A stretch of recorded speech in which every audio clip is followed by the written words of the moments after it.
Hi friends, ಎಲ್ರಿಗೂ ನಮಸ್ಕಾರ. Welcome to my channel. ನಾನು ಹೇಮ ಮಾತಾಡ್ತಾ ಇರೋದು. ಫ್ರೆಂಡ್ಸ್, ಎಲ್ಲರೂ ಹೇಗಿದ್ದೀರಾ? ಎಲ್ಲರೂ ಚೆನ್ನಾಗಿದ್ದೀರಾ ಅಂತ ತಿಳ್ಕೊತೀನಿ. ಇನ್ನು ಫ್ರೆಂಡ್ಸ್, ಲೈಟ್ ಆನ್ ಆಗಿದೆಯಾ ಅಂತ ನೋಡ್ತಾ ಇದ್ದೀನಿ.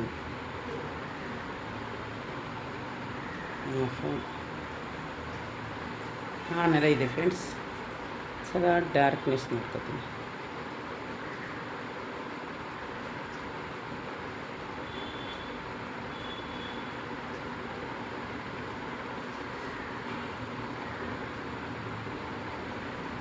ಯಾಕೋ ಗೊತ್ತಿಲ್ಲ ಫ್ರೆಂಡ್ಸ್, ಲೈಟ್ ಆನ್ ಆಫ್ ಬರ್ತಾಯಿದೆ.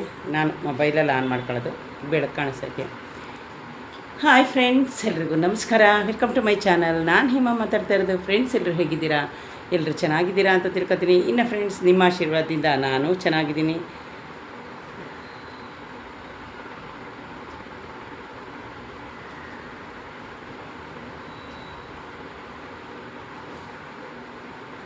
ಬನ್ನಿ ಫ್ರೆಂಡ್ಸ್, ಎಲ್ಲರೂ ಹೇಗಿದ್ದೀರಾ?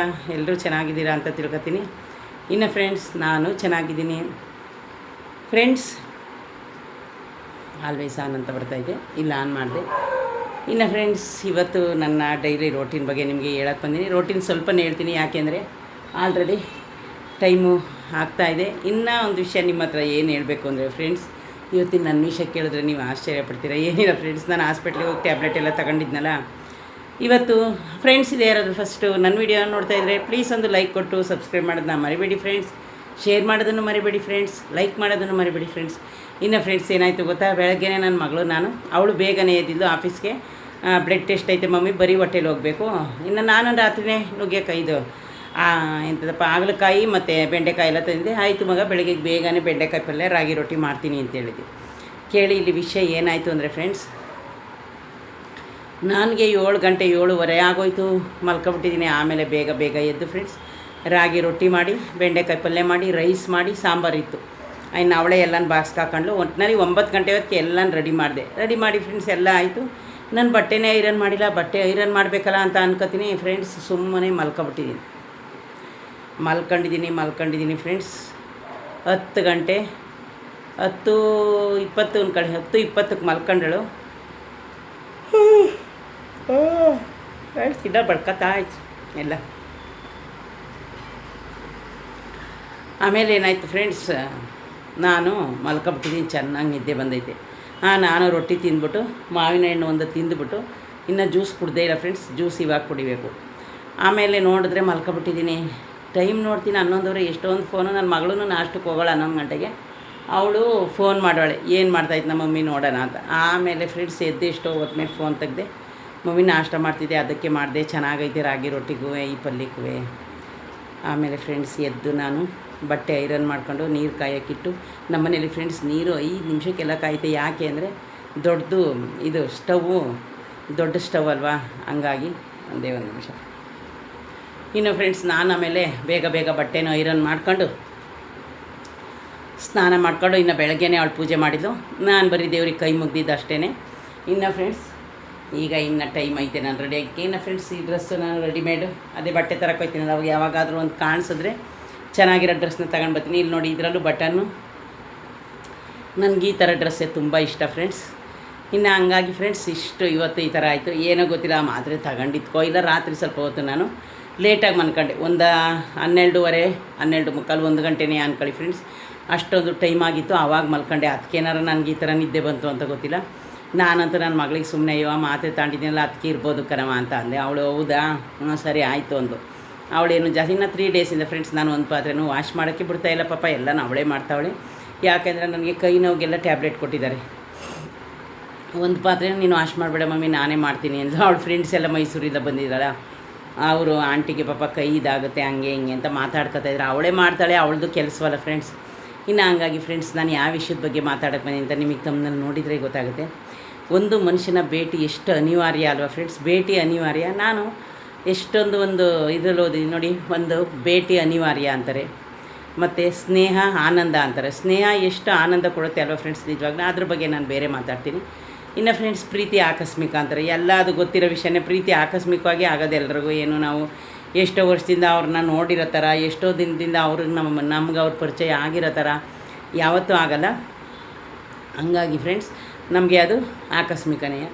ಇನ್ನು ಫ್ರೆಂಡ್ಸ್ ನೆನಪು ಶಾಶ್ವತ. ಈಗ ನೋಡಿ ಯಾವತ್ತೇ ಆಗಲಿ ಫ್ರೆಂಡ್ಸ್, ನೀವು ಅರ್ಥ ಮಾಡ್ಕೊಳ್ಳಿ, ನೆನಪು ಶಾಶ್ವತ ಅಂದರೆ ಅದು ಯಾವತ್ತೂ ನೆನಪು ನಾವು ಮರೆಯೋಕ್ಕೆ ಆಗೋದಿಲ್ಲ ಫ್ರೆಂಡ್ಸ್. ನಾವು ಹುಟ್ಟಿದಾಗಿಂದ ಇರ್ಬೋದು. ಈಗ ನಾನು ಮಾತಾಡೋಕ್ಕೆ ಬಂದಿರೋದು ಭೇಟಿ ಅನಿವಾರ್ಯ, ಯಾವ ಥರ ಆಗುತ್ತೆ ಮನುಷ್ಯನಿಗೆ, ಎಲ್ಲೆಲ್ಲ ಆಗುತ್ತೆ, ಯಾವ ಕಾರಣಕ್ಕಾಗುತ್ತೆ ಅನ್ನೋ ವಿಷಯಕ್ಕೆ ನಾನು ಮಾತಾಡೋಕ್ಕೆ ಬಂದೀನಿ ಫ್ರೆಂಡ್ಸ್. ನಾವು ಮೊದಲು ಚಿಕ್ಕವರಾಗಿರ್ತೀವಿ, ಬೆಳೀತಾ ಬೆಳೀತಾ ನೋಡಿ ನಾವು ಸ್ಕೂಲ್ಗೆ ಹೋಗ್ತೀವಿ. ಸ್ಕೂಲ್ಗೆ ಹೋದಾಗ ಅನಿವಾರ್ಯವಾಗಿ ಎಷ್ಟೊಂದು ಹುಡುಗರು ನಮಗೆ ಭೇಟಿ ಆಯ್ತಾರೆ, ಲೇಡೀಸ್ ಇರ್ಬೋದು, ಜೆಂಟ್ಸ್ ಇರ್ಬೋದು. ಅದು ಚಿಕ್ಕ ಮಕ್ಕಳಲ್ಲಿ ಫ್ರೆಂಡ್ಸ್ ನಮ್ಗೆ ಏನೂ ಗೊತ್ತಾಗೋದಿಲ್ಲ, ಅವ್ರ ಭೇಟಿ ಬಗ್ಗೆನೂ ಗೊತ್ತಾಗಲ್ಲ. ನಾವೇನು ಹುಡುಗಾಟ ಏನಾದರೂ ಬರೆಯೋದು, ಸ್ಕೂಲಲ್ಲಿ ಓದೋದು ಅದು ಮಾಡ್ಕೊಂಡು ಬಂದುಬಿಡ್ತೀವಿ. ಬೆಳೀತಾ ಬೆಳೀತಾ ಫ್ರೆಂಡ್ಸ್ ನಾವು ಮಿಡ್ಲ್ ಸ್ಕೂಲ್ ಬಿಟ್ಟು ಹೈಸ್ಕೂಲ್ಗೆ ಹೋಗ್ತೀವಿ. ಹೈಸ್ಕೂಲ್ಗೆ ಹೋಗುವಾಗ ಒಬ್ಬೊಬ್ಬರಿಗೆ 9th ಸ್ಟ್ಯಾಂಡರ್ಡ್ಗೆ ಲವ್ ಆಗುತ್ತೆ, 8th ಸ್ಟ್ಯಾಂಡರ್ಡ್ಗೆ ನೋಡಿ ಒಬ್ಬೊಬ್ರು ಹೇಳ್ತಾರೆ ನಾವು ಚಿಕ್ಕದ್ರಿಂದ ಜೊತೆಲೇ ಲವ್ ಮಾಡ್ದು ಅಂತಾರೆ. ಆ ಭೇಟಿನೇ ಒಂಥರ ಅನಿವಾರ್ಯವಾಗುತ್ತೆ.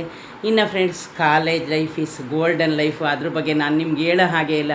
ಕಾಲೇಜಲ್ಲಿ ಫ್ರೆಂಡ್ಸ್ ಎಷ್ಟೊಂದು ಜನ ಎಂಜಾಯ್ ಮಾಡಬೇಕು ಅಂತಲೇ ಕಾಲೇಜ್ಗೆ ಹೋಗ್ತಾರೆ. ಇನ್ನು ಸ್ವಲ್ಪ ಜನ ಕಾಲೇಜಲ್ಲಿ ಓದಿ ಕಷ್ಟಪಡಬೇಕು ಅಂತ ಸ್ವಲ್ಪ ಜನ ಹೋಗ್ತಾರೆ. ಇನ್ನು ಫ್ರೆಂಡ್ಸ್ ನಾನಂತೂ ಕಾಲೇಜ್ಗೆ ಹೋಗಲಿಲ್ಲ. ನಾನು ಕಾಲೇಜ್ಗೆ ಹೋಗಿದ್ರೆ ಲವ್ ಮಾಡ್ತಾಯಿದ್ನೋ ಏನು ಮಾಡ್ತಾಯಿದ್ದೋ ನಿಮ್ಗೆ ಹೇಳ್ತಾಯಿದ್ದೆ. ನಂದು SLCನೇ ಕಂಪ್ಲೀಟ್ ಅಷ್ಟೇ ಫ್ರೆಂಡ್ಸ್. ಅಷ್ಟರಲ್ಲಿ ಮದುವೆ ಮಾಡಿದ್ರು. ಎಷ್ಟು ಜನದ್ದು ನಾನು ಲೈಫಲ್ಲಿ ನೋಡಿದ್ದೀನಲ್ಲ. ಕಾಲೇಜಲ್ಲಿ ಎಷ್ಟು ಗೊತ್ತಾ ನೋಡಿ, ಒಬ್ಬೊಬ್ಬರಿಗೆ ಒಳ್ಳೆ ಲೈಫ್ ಸಿಗುತ್ತೆ ಅನಿವಾರ್ಯವಾಗಿ ಭೇಟಿ ಆದ್ರೂ. ಇನ್ನು ಫ್ರೆಂಡ್ಸ್ ಇವಾಗ ಬಿಡಿ ಫೇಸ್ಬುಕ್ ಲವ್ ಅಂತಾರೆ, ವಾಟ್ಸಪ್ ಲವ್ ಅಂತಾರೆ, ಇನ್ಸ್ಟಾಗ್ರಾಮ್ ಲವ್ ಅಂತಾರೆ, ಟೆಂಪಲ್ಗೆ ಹೋದಾಗ ಲವ್ ಅಂತಾರೆ. ಆಮೇಲೆ ನೋಡಿ ಎಷ್ಟೋ ಜನ ಫಿಲಮ್ ಆಕ್ಟರ್ಸ್ಗಳು ಬೆಳಗ್ಗೆ ನೋಡಿ ಮಧ್ಯಾಹ್ನ ಮದುವೆ ಆಗಿರೋ ಲವ್ ಇದೆ. ಇವಾಗಂತೂ ಫ್ರೆಂಡ್ಸ್ ಹೇಳೋ ಹಾಗಿಲ್ಲ ಅನಿವಾರ್ಯ ಭೇಟಿ. ನನ್ನ ದೃಷ್ಟಿಲಿ ಫ್ರೆಂಡ್ಸ್ ಅನಿವಾರ್ಯ ಭೇಟಿ ಅಂದರೆ ಯಾವ ಥರ ಅಂತಂದರೆ ನೋಡಿ, ಯಾರೋ ಏನೋ ನಮಗೆ ಗೊತ್ತೇ ಇರಲ್ಲ. ಎಲ್ಲಾದರೂ ಒಂದು ಪಾರ್ಕ್ ಹೋಗ್ತೀವಿ ಅಂದ್ಕೊಳ್ಳಿ, ಎಲ್ಲಾದರೂ ಒಂದು ಕೆಲ್ಸಕ್ಕೆ ಹೋಗ್ತೀವಿ, ಇನ್ನು ಎಲ್ಲಾದರೂ ಯಾವುದಾದ್ರೂ ಒಂದು ಜಾಗಕ್ಕೆ ಬರ್ತಾಯಿರ್ತೀವಿ. ಒಬ್ಬೊಬ್ಬರು ಅವರಾಗೆ ಮಾತಾಡ್ಸ್ತಾರೆ. ಅದು ಗಂಡಸರಾಗಿರ್ಬೋದು, ಲೇಡೀಸ್ ಆಗಿರ್ಬೋದು, ಯಾರಾದರೂ ಸರಿ ಅವರಾಗೆ ನಮ್ಮನ್ನ ಮಾತಾಡಿಸ್ಬಿಟ್ಟು ನಿಮ್ಮ ಊರು ಯಾವುದು ಅದು ಇದು ಅಂತ ಕೇಳ್ತಾರೆ. ಇನ್ನು ಫ್ರೆಂಡ್ಸು ನನ್ನ ಮಗಳ ಜೊತೆ ನಾನೆಲ್ಲ ಹೊಡೆ ನೀನು ಎಲ್ಲನೂ ಅವ್ರಿಗೆ ಹೇಳ್ಬೇಕಾ, ಏನು ಮಾತಾಡಿಸ್ಬೇಡಪ್ಪ ಅಂತ ಪಕ್ಕಕ್ಕೆ ಮತ್ತೆ ಕರೆದು ಕೂರಿಸ್ಕೊಂಡ್ರೆ ನಾವು ಎಲ್ಲಾದರೂ ಒಂದು ಟ್ರಿಪ್ ಹೋದರೆ. ನಾನು ಫ್ರೆಂಡ್ಸ್ ಮಾಮೂಲಿ ಯಾರಾದರೂ ಸೀಟಲ್ಲಿ ಕೂತ್ರೆ ಊಟ ಆಯಿತಾ, ನಾಷ್ಟ ಆಯಿತಾ, ಏನೋ ಒಂದು ನಮಗಲ್ಲಿ ಜೊತೆಗೆ ಮಾತಾಡೋಕ್ಕೆ ಅಂದ್ಬಿಟ್ಟು ಆಗದೆ. ನನ್ನ ಮಗಳು ಆ ಥರ ಅಲ್ಲ. ಯಾರಾದರೂ ಸ್ವಲ್ಪ ಚೆನ್ನಾಗಿ ಮಾತಾಡಿಸ್ಬಿಟ್ರೆ ಏನಂತಾಳೆ ಗೊತ್ತಾ, ಅಯ್ಯ ಅವ್ರಿಗೆಲ್ಲ ನಮ್ಮ ಸ್ಟೋರಿ ಯಾಕೆ ಹೇಳ್ತೀಯ ಮಮ್ಮ, ನಾವು ಏನು ಕೆಲಸ ಮಾಡ್ತೀವಿ ಅಂತ ಯಾಕೆ ಹೇಳ್ತೀಯ, ನಾವು ಬೆಂಗಳೂರಲ್ಲಿದ್ದೀವಿ ಅಂತ ಯಾಕೆ ಹೇಳ್ತೀಯ, ನಮ್ಮ ಊರು ಯಾವುದು ಅಂತ ಯಾಕೆ ಹೇಳ್ತೀಯ ಅಂತ ನನ್ನ ಬೈತಾಳೆ ಫ್ರೆಂಡ್ಸ್. ನಿಜವಾಗ್ಲೂ ಒಂದೊಂದು ಸರಿ ಅವಳು ಹೇಳೋದು ಒಳ್ಳೇದು ಅನಿಸುತ್ತೆ. ನನಗೆ ಒಂದೊಂದು ಸರಿ ಅಯ್ಯೋ ಬಿಡು ಮಗ, ನಾವೇನು ಇವರಿಗೆ ಎನಿ ಟೈಮ್ ಸಿಗ್ತೀವ, ಏನು ಇಲ್ಲ. ಈಗ ಬಸ್ ಇಳ್ದೋಯ್ತಿದ್ದಂಗೆ ಅವರೇ ಎಲ್ಗೋ ಹೋಯ್ತಾರೆ, ನಾವೇ ಎಲ್ಗೋ ಹೋಯ್ತೀರಿ ಅಂತಾರೆ. ಆಮೇಲೆ ಒಬ್ಬೊಬ್ರು ಫ್ರೆಂಡ್ಸ್ ನಿಮ್ಗೆ ಇನ್ನೊಂದು ವಿಷಯ ಗೊತ್ತಾ, ಮೇಡಮ್ ನಿಮ್ಮ ಫೋನ್ ನಂಬರ್ ಕೊಡಿ ಅಂತಾರೆ. ಆಗಂತೂ ನನ್ನ ಮಗಳು ಪಕ್ಕದಲ್ಲಿದ್ದೆ, ಅದಕ್ಕೆ ನೋಡ್ದಾ ನಾನು ಹೇಳಲಿಲ್ವಾ, ನನ್ನ ಮಾತು ಕೇಳ್ದ ಅಂತೇಳಿ ಅವಳು. ನಾನು ಅದಕ್ಕೆ ನಿನಗೆ ಹೇಳಲಿಲ್ವಾ, ನನ್ನ ಮಾತು ಕೇಳ್ದ ಅಂತೇಳಿ. ಹಂಗೆ ಫ್ರೆಂಡ್ಸ್ ಎಷ್ಟು ಜೀವನದಲ್ಲಿ ಅನಿವಾರ್ಯ ಭೇಟಿ ನಿಮಗೆಲ್ಲ ಎಷ್ಟು ಥರ ಯಾವ್ಯಾವ ಥರ ಆಗಿದೆ ಅಂತ ಪ್ಲೀಸ್ ದಯವಿಟ್ಟು ಕಮೆಂಟ್ ಬಾಕ್ಸಲ್ಲಿ ತಿಳಿಸಿ. ಆವಾಗ ನಾನು ಇನ್ನೂ ಅದ್ರ ಬಗ್ಗೆ ವೀಡಿಯೋ ಮಾಡ್ತೀನಿ. ಇದು ನನ್ನ ಅನಿವಾರ್ಯ ಭೇಟಿ ಬಗ್ಗೆ ಹೇಳಕ್ಕೆ ಬಂದೀನಿ. ಇನ್ನು ಫ್ರೆಂಡ್ಸ್ ನನಗಂತೂ ಒಂದು ಟೆಂಪಲ್ಗೆ ಹೋಗಲಿ, ಅಲ್ಲಿ ಫ್ರೆಂಡ್ಸ್ ಎಷ್ಟೊಂದು ಜನ ಪರಿಚಯ ಆಯ್ತಾರೆ, ಲೇಡೀಸ್ ಇರ್ಬೋದು, ಜೆಂಟ್ಸ್ ಇರ್ಬೋದು. ಒಬ್ಬೊಬ್ಬರು ಜೆಂಟ್ಸ್ ಅಂತೂ ನಮಗೆ ಒಂದು ಜೊತೇಲಿ ಹುಟ್ಟೇ ಇಲ್ವೇನೋ, ಅಣ್ಣ ತಮ್ಮದಿರು ಆ ರೀತಿ ಮಾತಾಡ್ಕೊಂಡು ಬರ್ತಾರೆ. ಇನ್ನೊಬ್ಬರು ಫ್ರೆಂಡ್ಸ್ ಅವರೇ ಏನೋ ಯೋಚನೆ ಮಾಡ್ಕೊಂಡು ಥಿಂಕ್ ಮಾಡ್ಕೊಂಡು ಇವ್ರು ಎಷ್ಟು ಚೆನ್ನಾಗಿದ್ದಾರಲ್ವ, ಇವ್ರ ಕೈಲಿ ಮಾತಾಡಬೇಕಲ್ವ, ಇವ್ರ ಹತ್ರ ಫೋನ್ ನಂಬರ್ ಇಸ್ಕೋಬೇಕಲ್ವ ಅಂತ ಮಾತಾಡ್ತಾರೆ. ಆದರೆ ಫ್ರೆಂಡ್ಸ್ ನಾನು ಯಾರಿಗೂ ಫೋನ್ ನಂಬರ್ ಕೊಡೋಲ್ಲ. ಫೋನ್ ನಂಬರ್ ಕೊಟ್ಟರು ನಾನು ತಪ್ಪು ನಂಬರೇ ಕೊಟ್ಟಿರ್ತೀನಿ ಇನ್ಕೊಳ್ಳಿ ಜೆಂಟ್ಸ್ಗಳಿಗೆ. ಆಮೇಲೆ ಇನ್ನು ಫ್ರೆಂಡ್ಸ್ ಆಮೇಲೆ ಬಸ್ಸಲ್ಲಿ ಹೋಗುವಾಗ, ಟೆಂಪಲ್ಗೆ ಹೋಗುವಾಗ, ಮತ್ತು ಅಲ್ಲಿಂದ ಫ್ರೆಂಡ್ಸ್ ನಾನು ನನ್ನ ಅನಿವಾರ್ಯ ಭೇಟಿಯವರು ಇನ್ನೂ ಎಷ್ಟು ಪರಿಚಯ ಇದ್ದರೆ ಯಡಿಯೂರು ಸಿದ್ಧಲಿಂಗೇಶ್ವರ ಟೆಂಪಲ್ಗೆ ಹೋಗಿದ್ದೀನಿ ಫ್ರೆಂಡ್ಸ್. ಟೆಂಪಲ್ಗೆ ಹೋದಾಗ ಅಲ್ಲಿ ಎಲ್ರಿಗೂ ಗೊತ್ತಿರುತ್ತೆ ಅಟ್ಟಿಲಕ್ಕಮ್ಮ ಫೇಮಸ್ ದೇವರು ಅಂತ. ನನಗೆ ಅಂತೇನಲ್ಲ, ನಿಮ್ಗೆಲ್ರಿಗೂ ಗೊತ್ತಿರುತ್ತೆ. ಅಟ್ಟಿಲಕ್ಕಮ್ಮ ಟೆಂಪಲಿಂದ ಬರೋಕ್ಕೆ ಫ್ರೆಂಡ್ಸ್ ಬಸ್ಸೇ ಸಿಗಲಿಲ್ಲ. ಒಬ್ಬರು ಟೀಚರು, ಅವರು ಲೇಡೀಸು, ಅವ್ರ ಮಗುನ ಕೂರಿಸ್ಕೊಂಡು ಗಾಡೀಲಿ ಬರ್ತಾಯಿದ್ರು. ನಾನೇನು ಮಾಡಿದೆ, ಇನ್ನೂ ಲೇಟ್ ಆಗುತ್ತಲ್ಲ ಬೆಂಗಳೂರು ಬರೋಕ್ಕೆ ಅಂತ, ಮೇಡಮ್ ಅಂತ ಕೈ ತೋರಿಸ್ಬಿಟ್ಟು ಏನು ಮೇಡಮ್, ಸ್ವಲ್ಪ ನಾವು ಬೆಂಗಳೂರಿಗೆ ಹೋಗ್ಬೇಕು ಕಣ್ರಿ, ನನ್ನ ಸ್ವಲ್ಪ ಯಡಿಯೂರು ತನಕ ಬಿಟ್ಕೊಡ್ದೆ. ಬನ್ನಿ ಮೇಡಮ್ ಅದಕ್ಕೇನು ಅಂತ ಅಂದೆ. ಬತ್ತಾ ಫ್ರೆಂಡ್ಸ್ ಫುಲ್ ಸ್ಟೋರಿ ಮಾತಾಡ್ಕೊಂಡು ಬಂದೆ ಇಬ್ಬರೂ ಗಾಡಿ ಹಿಂದ್ಗಡೆ ಅಂತ. ನಾನು ಅಂದೆ ಮೇಡಮ್ ನಿಮ್ಗೆ ಅಕಸ್ಮಾತ್ ಡಬ್ಬಲ್ ಭಯ ಆದರೆ ನಾನು ಓಡಿಸ್ತೀನಿ ಅಂದೆ. ಇಲ್ಲ ಪರವಾಗಿಲ್ಲ ಬನ್ನಿ ಕೂತ್ಕೊಳ್ಳಿ ಮೇಡಮ್ ಓಡಿಸ್ತೀನಿ ಅಂತ ಅಂದರು. ಆಮೇಲೆ ಫ್ರೆಂಡ್ಸ್ ನಾವು ಅಟ್ಟಿಲಕ್ಕಮ್ಮನ ಬರ್ಬೇಕಾದ್ರೆ ಒಂದು ಶಿವನ ದೇವಸ್ಥಾನ ಐತೆ ಚಿಕ್ಕದು. ನಾನು ಅವ್ರ ಹತ್ರ ಮತ್ತೆ ರಿಕ್ವೆಸ್ಟ್ ಮಾಡ್ಕೊಂಡೆ, ಮೇಡಮ್ ಪ್ಲೀಸ್ ಕಣ್ರಿ ಇಲ್ಲೊಂದು ಚಿಕ್ಕ ಟೆಂಪಲ್ ದೇವಸ್ಥಾನ ಇದೆ ಶಿವಂದು ಫ್ರೆಂಡ್ಸ್, ಅದು ಬಸವಣ್ಣ ಶಿವ. ಅಲ್ಲಿ ಬಸವಣ್ಣ ಬೆಳೀತಾ ಇಷ್ಟುದ್ದ ಆಗಿದೆ. ಅಲ್ಲಿಗೆ ಯಾವಾಗಾದರೂ ನಾನು ನೆಕ್ಸ್ಟ್ ಹೋಗಬೇಕು ಫ್ರೆಂಡ್ಸ್, ಈ ಬಿಸಿಲು ಅಂತ ಹೋಗಿಲ್ಲ, ಆವಾಗ ವೀಡಿಯೋ ಖಂಡಿತ ಮಾಡ್ತೀನಿ ಅಲ್ಲಿ. ಆಮೇಲೆ ಫ್ರೆಂಡ್ಸ್ ಏನಾಯಿತು ಗೊತ್ತಾ, ನಾವಿಬ್ಬರು ಮಾತಾಡ್ಕೊಂಡು ಫೋನ್ ನಂಬರ್ ಶೇರ್ ಮಾಡ್ಕೊಂಡು ಮೇಡಮ್ ಇಲ್ಲೊಂದು ಸ್ವಲ್ಪ ನಿಲ್ಲಿಸ್ತೀರೇನೆ, ಬನ್ನಿರಿ ಅದಕ್ಕೇನು ನಿಲ್ಸೋಣ ಅಂದರು. ಅಲ್ಲಿ ನಿಲ್ಲಿಸಿದ್ಮೇಲೆ ಜಲ್ಗೇರಿ ಅಮ್ಮಂಗೆ ಬಿಡಿ ನನ್ನ ಅಂದೆ, ಯಾಕಂದರೆ ಜಲ್ಗೇರಿ ಅಮ್ಮಂಗೆ ಬಂದೆ. ಆಮೇಲೆ ಮೇಡಮ್ ನೀವು ಆಗಲೇ ಗಾಡಿ ಓಡಿಸ್ತೀನಿರಲ್ಲ, ಬನ್ನಿ ಸ್ವಲ್ಪ ಗಾಡಿ ಓಡಿಸಿಲ್ಲ. ಇರಲಿ ಬಿಡಿ ಮೇಡಮ್ ಪರವಾಗಿಲ್ಲ. ಇಲ್ಲ ಆಮೇಲೆ ಫ್ರೆಂಡ್ಸ್ ನಾನೇ ಗಾಡಿ ಓಡಿಸ್ಕೊಂಡು ಬಂದೆ. ಅವರು ಅಲ್ಲ ಮೇಡಮ್, ನೀವು ಇಷ್ಟು ಇಲ್ಲೊಂದು ಪಾಸ್ಟ್ ಚೆನ್ನಾಗಿ ಓಡಿಸ್ತಾ ಇದ್ದೀರಲ್ಲ ಅಂದರೆ, ಮೇಡಮ್ ನಮ್ಮೂರ ಕಡೆ ಇಲ್ಲೆಲ್ಲ ಟ್ರಾಫಿಕ್ ಇಲ್ಲ, ಬೆಂಗಳೂರು ಟ್ರಾಫಿಕ್ ನಿಮಗೆ ಗೊತ್ತಲ್ಲ, ಇಲ್ಲೇನು ಇಲ್ಲ, ಖಾಲಿ ರೋಡಲ್ಲ, ಅದಕ್ಕೆ ಪಾಸ್ಟಲ್ಲಿ ಬಂದೆ ಅಂತ ಹೇಳಿದೆ. ಆಮೇಲೆ ನನ್ನ ಜಲ್ಗೇರಿ ಅಮ್ಮನ ತನಕ ಬಿಟ್ಟು ಫ್ರೆಂಡ್ಸ್, ಅವರು ನನಗೆ ಕವಿತಾ ಅಂತ ಅವ್ರ ಹೆಸರು, ಅವರು ನನ್ನ ಫೋನ್ ನಂಬರ್ ಕೊಟ್ಟು ಎಲ್ಲ ನನ್ನ ವೀಡಿಯೋಗಳಿಗೆ ಫ್ರೆಂಡ್ಸ್ ಮೆಸೇಜ್ ಹಾಕ್ತಾನೇ ಇರ್ತಾರೆ. ಅದಕ್ಕೆ ನಾನೇನು ಅಂದ್ಕೊಂಡಿದ್ದೀನಿ ಫ್ರೆಂಡ್ಸ್, ಅವ್ರನ್ನ ನಾನು ಅನಿವಾರ್ಯವಾಗಿ ಭೇಟಿಯಾದಾಗ ಅಲ್ಲೇ 2-3 ವರ್ಷ ಆಯಿತು. ಈ ಸಲ ಹೋದರೆ ಸ್ವಲ್ಪ ಅವ್ರನ್ನ ಸಿಕ್ಕಿ ಮಾತಾಡ್ಸ್ಕೊಂಡು ಬರಬೇಕು ಆ ಟೀಚರ್ನ ಅಂತ ಅಂದ್ಕೊಂಡಿದ್ದೀನಿ. ಅಲ್ಲಿಗೆ ಹೋಗುವಾಗ ನನಗೆ ಏನೇನು ನೆನಪು ಬರುತ್ತೋ ಗೊತ್ತಿಲ್ಲ ಫ್ರೆಂಡ್ಸ್. ಇಷ್ಟೊಂದು ನಿಮ್ಮ ಜೀವನದಲ್ಲಿ ಅನಿವಾರ್ಯ ಭೇಟಿ ಆಗಿದೆ ಅಲ್ವಾ. ನನಗೆ ಇದ್ರ ಬಗ್ಗೆ ಸ್ವಲ್ಪ ಇವತ್ತು ಮಾತಾಡಬೇಕು ಅಂತ, ಅನಿವಾರ್ಯ ಭೇಟಿ ಬಗ್ಗೆ ನಿಮ್ಮ ಹತ್ರ ಹಂಚ್ಕೋಬೇಕು ಅಂತ ಅನ್ನಿಸ್ತು. ಆಮೇಲೆ ಫ್ರೆಂಡ್ಸ್, ಇನ್ನೊಂದು ಸಲ ನನಗೆ ಏನಾಗಿದೆ ಅಂದರೆ, ನಾನು ಬಾಳೆಹಣ್ಣು ತಗೊಳ್ಳೋಕ್ಕೆ ಅಂತ ಅಂಗಡಿಗೆ ಹೋಗ್ತೀನಿ, ಅಲ್ಲಿ ಅವರೊಬ್ಬರು ಪೊಲೀಸವ್ರು ನಿಂತಿರ್ತಾರೆ. ಅವರು ಏನ್ರಿ ನೀವು ನಮ್ಮೂರ ಕಡೆಯವರಲ್ವ, ಕಲರ್ ಡ್ರೆಸ್ಸಲ್ಲಿದ್ದರು. ಅಯ್ಯ ನಿಮ್ಮದೇ ಅವರು ಒಂದೇ ಕಲರ್ ಡ್ರೆಸ್ಸಲ್ಲಿದ್ರಲ್ಲ ರೀ, ನಾನು ಹಾಸನ ಕಣ್ರಿ, ಅವರು ಅಂಗಡಿಯವರು ಏನು ಮೇಡಮರೇ ಹಾಸನಕ್ಕೆ ಹೋಗಿಲ್ಲ ನೀವು ಅಂದರು. ಸಾರ್ ಏನು ಡೈಲಿ ಹೋಗೋಕ್ಕಾಗತ್ತಾ, ನಮ್ಮ ಊರು ಇಲ್ಲೇ ಇದೆಯಾ, ಹೋಗ್ತೀನಿ ಸರ್ ಅಂತ ಅಂದೆ. ಅದಕ್ಕೆ ಅವರು ಮೇಡಮರೇ ನೀವು ನಮ್ಮೂರಲ್ವೇನ್ರಿ, ಚೆನ್ನಾಗಿ ಮಾತಾಡ್ತಿರ್ಕೊಡ್ರಿ ಹಂಗೆ ಹಿಂಗೆ ಅಂದ್ಬಿಟ್ಟು ಅವರು, ನಾನು ಪೊಲೀಸು ಕಣ್ರಿ, ನಾನು ಅಲ್ಲಿ ಕ್ಯಾಂಟೀನ್ ನೋಡ್ಕೊತೀನಿ ಕಣ್ರಿ, ಹಂಗೆ ಹಿಂಗೆ ಅಂತ ಫ್ರೆಂಡ್ಸ್ ಇಷ್ಟುದ್ದ ಸ್ಟೋರಿ ಹೇಳ್ಬಿಟ್ಟು ಆಯಪ್ಪ. ನಾನು ಅಂದೆ ಸರ್ ಈಗ ಅದಕ್ಕೆ ನಾನು ಏನು ಮಾಡಬೇಕು, ನೀವು ಪೊಲೀಸ್ ಆದರೆ ನಾನು ಬಾಳೆಹಣ್ಣು ತಗೊಂಡೆ ಗಾಡಿ ಸ್ಟಾರ್ಟ್ ಮಾಡ್ತೀನಿ. ಮೇಡಮರೇ ನಿಮ್ಮ ನಂಬರ್ ಕೊಡ್ರಿ ಪ್ಲೀಸ್, ನಂಬರ್ ಕೊಡ್ರಿ. ಸಾರ್ ನಿಮ್ಗೇನು ಬುದ್ಧಿ ಇಲ್ವಾ, ನಾನು ಎನಿ ಟೈಮ್ ಕೆಲಸ ಮಾಡೋದು ಸರ್, ನನ್ನ ಫೋನ್ ನಿಮಗೇಕೆ, ನಮ್ಮೂರರು ಒಂದಿದ್ದೀರಲ್ಲ ಬುಡಿ ಇಲ್ಲೇ ಬರ್ತಿರಲ್ಲ ಭಾಳ. ಇಲ್ಲ ನಾನು ಇಲ್ಲಿ ಬರೋಲ್ಲ, ಯಾವಾಗಾದರೂ ನಿಮಗೆ ಫೋನ್ ಮಾಡ್ತೀನಿ, ನಿಮ್ಗೇನಾದರೂ ಎಲ್ಪ್ ಇದು ಸರ್.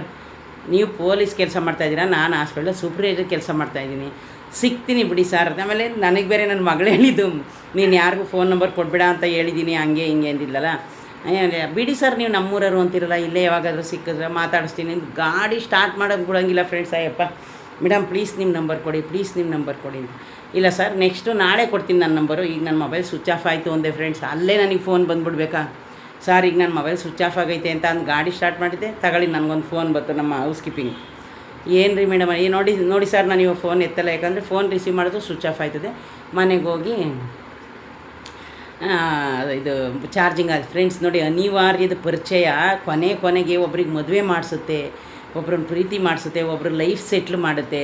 ಅನಿವಾರ್ಯ ಪರಿಚಯಗೆ ಅವ್ರು ಯಾರು ಅಂತ ನಮಗೆ ಗೊತ್ತಿರಲ್ಲ, ಅವ್ರಿಗೆ ನಾವು ಹೊಂದ್ಕೊತೀವಿ, ಅವ್ರಿಗೆ ನಾವು ಸೆಟ್ ಆಯ್ತೀವಿ, ಎಷ್ಟು ಚೆನ್ನಾಗಿ ಕಷ್ಟ ಸುಖ ಹಂಚ್ಕೋತಾರೆ ಫ್ರೆಂಡ್ಸ್. ಅಂಥವ್ರು ಎಷ್ಟೋ ಜನ ಇದ್ದಾರೆ, ಎಲ್ಲರೂ ಆ ಥರ ಹಂಚ್ಕೊಳ್ಳಲ್ಲ.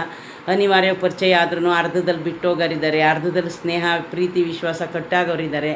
ಆದರೆ ಎಷ್ಟೋ ಜನ ಇದುವರೆಗೂ ಆ ಪ್ರೀತಿನ ವಿಶ್ವಾಸನ ಉಳಿಸ್ಕೊತಾರೆ. ಆದರೆ ಫ್ರೆಂಡ್ಸ್, ನನ್ನ ದೃಷ್ಟಿಲಿ ಅನಿವಾರ್ಯ ಭೇಟಿ ಆಗಿದ್ದನ್ನು ನಾವು ಅನಿವಾರ್ಯವಾಗಿ ಬಿಟ್ಟುಬಿಡಬೇಕು ಅಂತ ನಾನು ಅನ್ಕೋತೀನಿ. ಆದರೆ ಫ್ರೆಂಡ್ಸ್, ಒಬ್ಬೊಬ್ಬರು ಪರ್ಮನೆಂಟಾಗಿ ಸ್ನೇಹ ಪ್ರೀತಿ ವಿಶ್ವಾಸನ ಉಳಿಸ್ಕೊತಾರೆ, ಕೊನೆಯ ತನಕನೂ ಜೊತೇಲಿರ್ತಾರೆ. ಇಂಥ ವಿಶ್ವಾಸ ಎಷ್ಟೋ ಐತೆ. ಆದರೆ ಅನಿವಾರ್ಯದ ಭೇಟಿ ಬಗ್ಗೆ ನಿಮಗೆಲ್ಲ ಏನು ಅನಿಸುತ್ತೆ? ನಿಮ್ಮ ಲೈಫಲ್ಲಿ ಹೆಂಗೆ ಅನಿವಾರ್ಯ, ಒಂದು ಫ್ರೆಂಡ್ಸ್ ಇರ್ಬೋದು, ಒಂದು ಸ್ನೇಹಿತರು ಇರ್ಬೋದು, ಒಬ್ಬರು ಲೇಡೀಸ್ ಇರ್ಬೋದು, ಜೆಂಟ್ಸ್ ಇರ್ಬೋದು, ಈ ಥರ ಭೇಟಿಯಾಗಿ ನಿಮ್ಮ ಫ್ರೆಂಡ್ಶಿಪ್ಪು ಕೊನೆ ತನಕ ಉಳಿದಿದೆಯೋ ಇಲ್ಲ ಅರ್ಧದಲ್ಲೇ ಹೋಗಿದೆಯೋ, ನೀವು ಅವ್ರನ್ನ ನೆನೆಸ್ಕೊತಾ ಇದ್ದೀರೋ ಅಥವಾ ಮರ್ತಿದ್ದೀರೋ?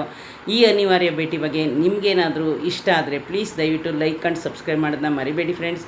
ಈ ಅನಿವಾರ್ಯ ಭೇಟಿ ಬಗ್ಗೆ ನೀವು ಎಲ್ಲ ಕಮೆಂಟ್ ಹಾಕಿ, ನೀವೆಲ್ಲ ತಿಳಿಸಿದ್ರೆ ನಾನು ಇನ್ನೂ ಒಂದು ವೀಡಿಯೋ ಮಾಡ್ತೀನಿ. ನಿಮ್ಮ ಜೀವನದಲ್ಲಿ ಯಾವ್ಯಾವ ಥರ ಭೇಟಿಯಾಗಿ ಆ ಪ್ರೀತಿ ವಿಶ್ವಾಸ ಸ್ನೇಹ ಫ್ರೆಂಡ್ಶಿಪ್ ಇರ್ಬೋದು, ಅದು ಉಳಿದಿದೆಯಾ ಇಲ್ವಾ ಅನ್ನೋದ್ರ ಬಗ್ಗೆ ನೀವು ನನಗೆ ತಿಳಿಸಿದ್ರೆ ನಾನು ಇದ್ರ ಬಗ್ಗೆ ವೀಡಿಯೋ ಮಾಡ್ತೀನಿ. ನನಗಂತೂ ಫ್ರೆಂಡ್ಸ್, ನನ್ನ ಜೀವನದಲ್ಲಿ ಎಷ್ಟು ಅನಿವಾರ್ಯ ಭೇಟಿ ಅಂದರೆ ಹೇಳೋಕ್ಕೆ ಆಗಲ್ಲ. ಒಂದು ಟೆಂಪಲ್ಗೆ ಹೋಗಿರಲಿ, ನಾನು ಊರಿಗೆ ಹೋಗುವಾಗಲಿ, ಎಲ್ಲಿ ಕೆಲಸ ಮಾಡೋ ಜಾಗದಲ್ಲಿ ಎಲ್ಲಾದರೂ ನಮಗೆ ಅನಿವಾರ್ಯ. ಈಗ ಫ್ರೆಂಡ್ಸ್, ನಾವು ಒಂದು ಇಂಟರ್ವ್ಯೂಗೆ ಹೋಗ್ತೀವಿ, ಅವ್ರ ಅನಿವಾರ್ಯ ಭೇಟಿನೇ ನಮಗೆ. ಮತ್ತು ಎಲ್ಲಾದರೂ ಒಂದು ಸಲ ನಮಗೆ ಪೆಟ್ರೋಲ್ ಖಾಲಿ ಆಗಿಬಿಡುತ್ತೆ, ಆಮೇಲೆ ಅಂತ ಯಾರಾದರೂ ಮೇಡಮ್ ಕೊಡಿ ನಾವು ಹಾಕಿಸ್ಕೊಬತ್ತೀವಿ ಅಂತಾರೆ. ಅವೆಲ್ಲ ಅನಿವಾರ್ಯ ಭೇಟಿ ಫ್ರೆಂಡ್ಸ್. ಇದರಲ್ಲೇನೆಲ್ಲರೂ ಮದುವೆ ಆಗಿರೋ ಭೇಟಿನೇ ಆಗಬೇಕು, ಲವ್ ಮಾಡಿರೋ ಭೇಟಿನೇ ಆಗಬೇಕು ಅಂತ ಏನಿಲ್ಲ. ಒಂದು ಫ್ರೆಂಡ್ಶಿಪ್ ಇರ್ಬೋದು, ಒಂದು ಸ್ನೇಹ ಪ್ರೀತಿ ಇರ್ಬೋದು, ವಿಶ್ವಾಸ ಇರ್ಬೋದು. ಇದ್ರ ಬಗ್ಗೆ ನಿಮಗೇನಾದರೂ ಅನಿಸಿಕೆ ಇದ್ದರೆ ದಯವಿಟ್ಟು ಕಮೆಂಟ್ ಬಾಕ್ಸಲ್ಲಿ ಹಾಕೋದನ್ನ ಮರಿಬೇಡಿ ಫ್ರೆಂಡ್ಸ್. ಇನ್ನು ಇದುವರೆಗೂ ನನ್ನ ವೀಡಿಯೋನ ತುಂಬ ತಾಳ್ಮೆಯಿಂದ ನೋಡಿಕೆ ನಿಮ್ಮೆಲ್ರಿಗೂ ನನ್ನ ಕಡೆಯಿಂದ ತುಂಬ ಹೃದಯದ ಧನ್ಯವಾದ ಹೇಳೋಕ್ಕೆ ಇಷ್ಟಪಡ್ತೀನಿ. ಓಕೆ ಫ್ರೆಂಡ್ಸ್, ಬಾಯ್.